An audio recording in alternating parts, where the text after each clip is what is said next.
Harlem had learned to distinguish noise from meaning. Sirens blended into traffic.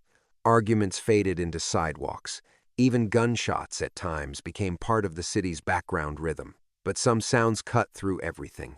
They carried urgency that could not be ignored. On that day, it was not violence that froze the street. It was a scream. It came from a place no one expected. Not from a confrontation, not from a crime scene, not from a dark alley. It came from desperation, raw, uncontrolled, and unmistakably human. A mother's scream does not ask for permission. It demands attention. The street reacted before anyone could explain why. Movement slowed. Conversations stopped. Heads turned instinctively. Harlem had heard fear before, but this sound carried something different. It was not chaos. It was alarm, the kind that signals something irreversible if ignored. At the center of the street's ecosystem stood a man whose presence usually dictated rhythm rather than disrupted it. His authority was built on control, calculation, and distance. When he moved, the city adjusted. When he paused, people noticed. That day, he stopped. This was unusual. He was not known for reacting impulsively. Emotion rarely influenced his decisions publicly. His power came from restraint. Yet, the scream cut through that restraint with force that did not require explanation. The source became clear quickly. A woman stood frozen near the curb, her body rigid with panic. Her voice had already done what movement could not. It had summoned attention from everyone who mattered. In her arms was absence. Something that should have been there was not. Harlem understood loss, but it also understood immediacy. This was not grief. This was urgency. The scream was not mourning something that had already happened. It was fighting something that was about to. The crowd did not rush forward. Harlem knew better than to create chaos around crisis. Instead, it formed a silent perimeter. Space opened instinctively. The city made room for the moment. The man at the center observed, without expression at first. He read the situation the way he read everything else, quickly, completely, and without assumption. This was not a setup, not a distraction, not a test of authority. It was real, and real situations required response. The mother's fear was not performative. It was stripped of pride, calculation, and dignity. That kind of fear does not lie. It does not exaggerate. It only asks one thing: action. For years, the city had learned how he responded to threats, challenges, and disrespect. This moment did not fit any of those categories. There was no rival to confront, no power to defend, no reputation at stake. What was at stake was time. The scream had already changed the energy of the street. Now the decision would determine its outcome. Doing nothing would preserve distance but cost something far greater. Acting would draw attention, risk exposure, and disrupt carefully maintained boundaries. Harlem watched closely. Not because they expected drama, but because moments like this revealed who power truly served. Authority is defined less by how it responds to challenge, and more by how it responds to vulnerability. He stepped forward. That movement carried weight. Conversations did not resume. No one interfered. When he advanced, the city gave way. Not out of fear, but out of recognition that something important was unfolding. He did not speak. He did not ask questions publicly. He assessed. The woman's panic pointed not to accusation, but to absence, an absence that had minutes, not hours, attached to it. This was not a situation that could be delegated casually. Delay would be fatal. Response had to be immediate, decisive, and absolute. By stepping into the moment, he crossed an invisible line. Power prefers distance from emotion. Emotion complicates control. Yet this scream had already complicated everything. Harlem understood that this was no longer about territory, reputation, or influence. Something else had entered the equation: responsibility. And once responsibility is accepted, there is no returning to distance.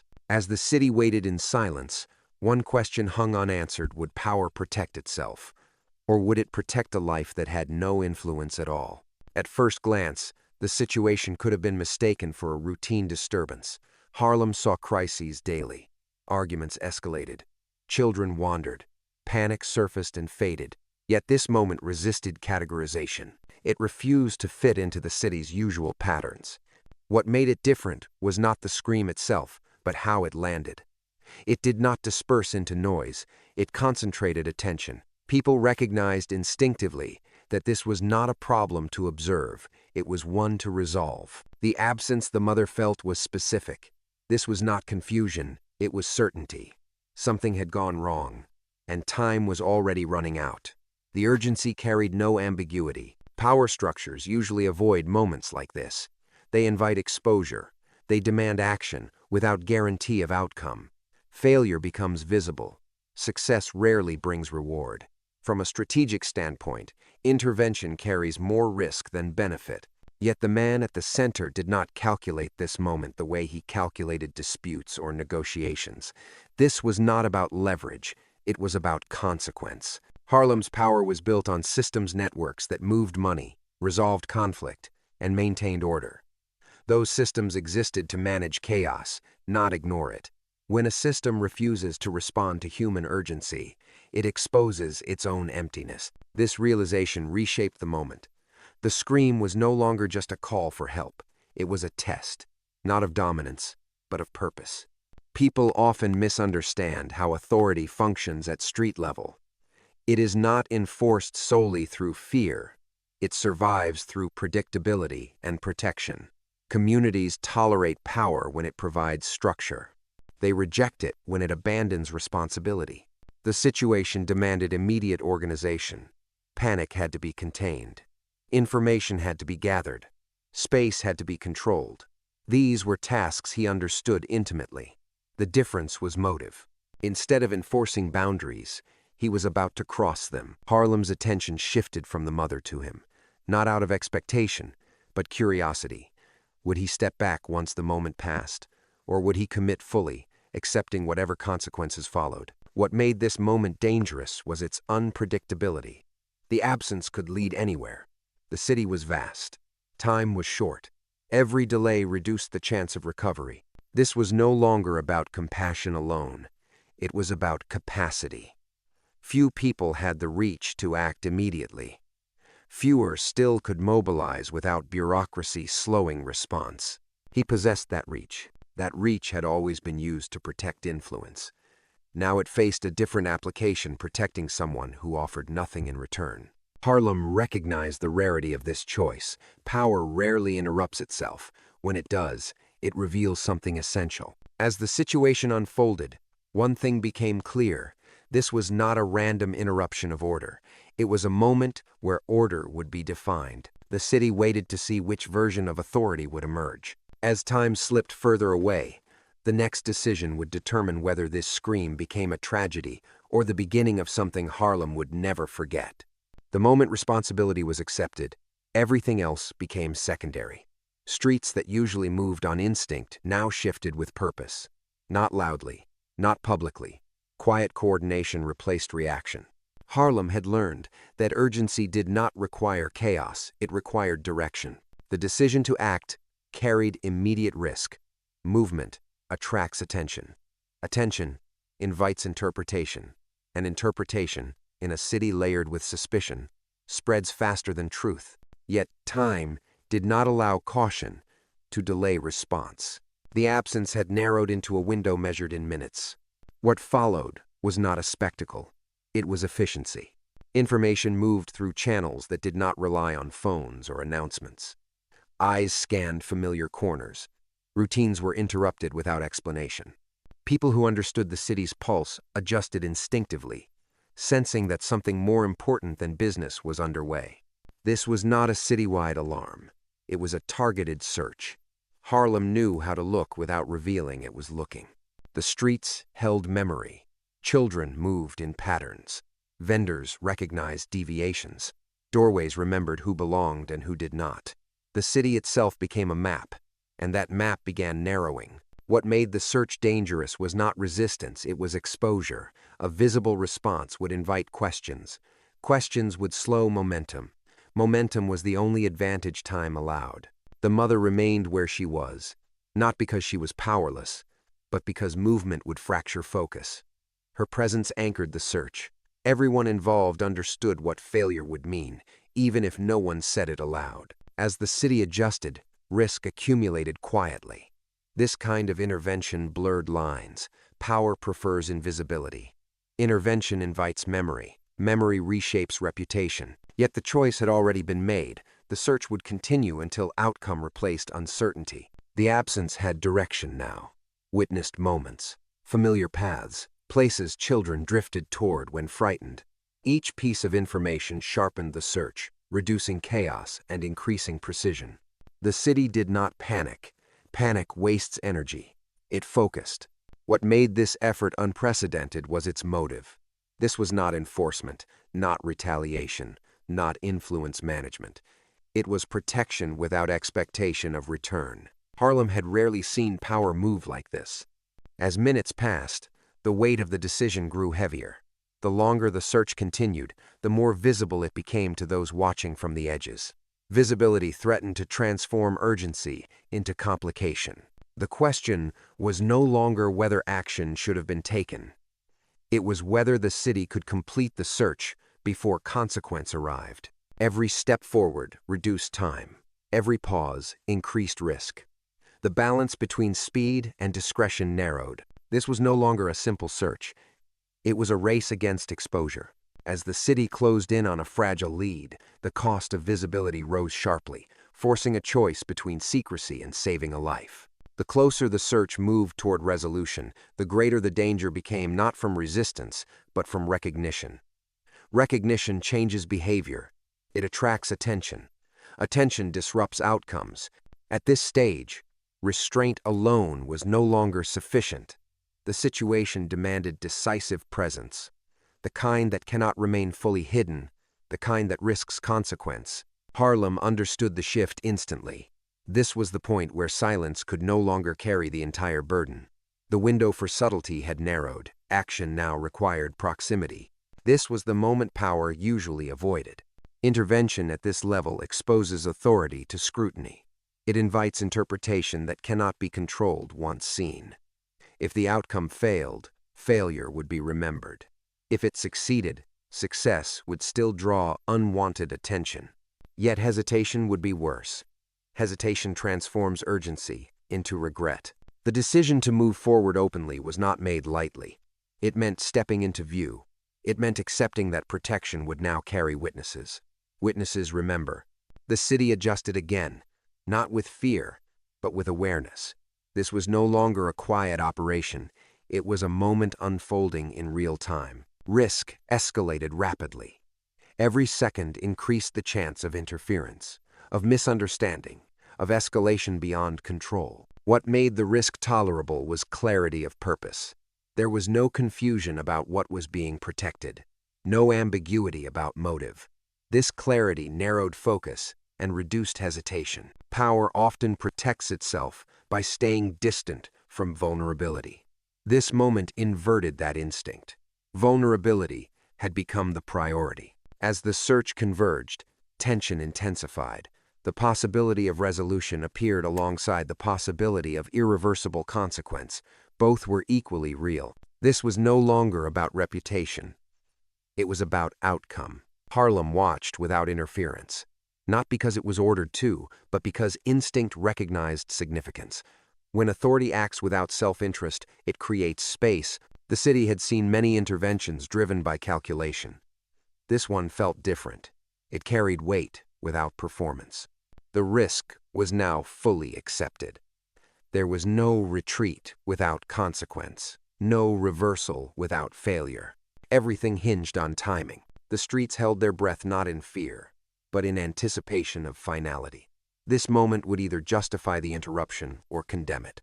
As the search reached its final threshold, one question remained unanswered: would this risk be rewarded, or would the city witness a consequence no power could undo? The final moments of the search unfolded without spectacle. No crowd formed. No sudden surge of noise announced discovery. Resolution arrived the way true turning points often do: quietly, decisively, and without room for hesitation. What mattered now was not how the search had been conducted, but how it would end. The risk had already been taken. Exposure had already been accepted. What remained was outcome. The city's instinct proved correct. The absence had direction. The narrowing path led not to chaos, but to containment. Fear had not scattered the situation, it had concentrated it. That concentration made recovery possible. When the missing life was found, the relief did not erupt immediately. Relief rarely does when tension has been held for too long. Instead, there was stillness, the kind that arrives when fear releases its grip slowly, uncertain whether it is truly over. The recovery did not feel triumphant. It felt fragile. The city understood how close the margin had been. Minutes had mattered. Decisions had mattered. Intervention had mattered. What made this moment powerful was not visibility, but restraint. There was no announcement, no claim of responsibility, no attempt to define the narrative publicly. The absence of performance protected the outcome from distortion. Harlem absorbed the moment with care. Too much attention could undo what had been preserved. Silence ensured stability. Stability ensured safety. The mother's panic transformed into disbelief before it became relief. That transition carried its own weight. Fear does not disappear instantly. It dissolves cautiously, testing reality before trusting it. Those present understood they had witnessed something rare, not because of the rescue itself, but because of what preceded it. Power had interrupted itself for vulnerability. That inversion reshaped meaning. The city recognized the cost that had been accepted. Intervention had exposed authority to risk without guarantee. That risk had not been taken for reputation or control. It had been taken for outcome alone. This distinction mattered. In places governed by influence, actions are often measured by return. This moment offered none. No leverage gained, no territory expanded, no debt created, only resolution. That made it unforgettable. Harlem did not celebrate loudly. It did not need to. The lesson embedded itself quietly. Authority had proven capable of restraint, responsiveness, and responsibility. The city returned to motion, but not without reflection. People carried the memory forward, not as gossip, but as recalibration. Expectations shifted subtly. Power had revealed a different face, not weaker, more complete. The rescue did not elevate status. It refined it. What followed would not be immediate reaction, but long-term consequence, how this single interruption would quietly reshape how power was judged in Harlem. Legacies are rarely created by intention. They emerge from moments when choice overrides habit. This moment did not set out to redefine authority. It simply refused to ignore vulnerability. After the incident, life in Harlem resumed. Streets regained rhythm. Businesses reopened fully. Conversations moved forward. On the surface, the city appeared unchanged. Beneath that surface, something had shifted. People did not discuss details openly. They referenced the moment indirectly, not as an event, but as an understanding. Authority was no longer judged solely by strength or enforcement. It was measured by responsiveness. This recalibration did not weaken control. It stabilized it. Communities tolerate power more easily when it proves capable of restraint. Fear maintains distance. Trust maintains order. What made this moment endure was its lack of exploitation. No narrative was forced. No credit claimed. Silence preserved authenticity. Authenticity preserved impact. The city learned that power could pause, that influence did not require indifference to maintain structure. This realization softened tensions that force alone could not resolve. The absence of publicity protected everyone involved. It prevented myth from distorting reality. It allowed the moment to remain human rather than symbolic. Over time, the story evolved not into legend, but into reference. People remembered how authority had responded when nothing was at stake except a life that offered no return. This memory influenced how future moments were interpreted. When decisions were made, people recalled this instance as proof of capacity, not obligation. The city did not expect repetition. It did not demand mercy. It simply acknowledged that restraint was possible. That acknowledgement reshaped expectations quietly. Power continued operating as it always had. Influence remained intact. Boundaries remained enforced. But something had been added: credibility. Credibility does not announce itself. It accumulates. And once established, It changes how authority is perceived long after the moment that created it has passed. This incident did not erase fear. It balanced it. Harlem moved forward with an adjusted understanding. Authority was still respected, but now it was also measured by how it responded to moments that could not be planned. The scream that interrupted the street did not become legend because of noise. It became legacy because of response. Some moments change cities through conflict. Others do so through restraint. This was the latter. And long after the street returned to normal, the lesson remained. Sometimes the most powerful thing authority can do is stop everything and listen.